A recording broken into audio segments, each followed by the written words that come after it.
Hello friends, আজকে আমি বানিয়ে নিয়েছি লাউ ঘন্ট। মাছের মুড়ো দিয়ে লাউ ঘন্ট হবে।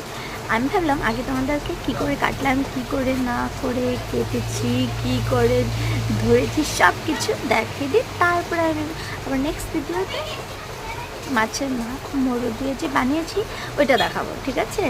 যদি ভালো লেগে থাকে সাবস্ক্রাইব করতে একদমই ভুলবে না, আমার খুবই দরকার সাবস্ক্রাইবার। একটু হেল্প করে দাও না প্লিজ, যদি ভালো লেগে থাকে আমার ভিডিওগুলো, ঠিক আছে? ওকে।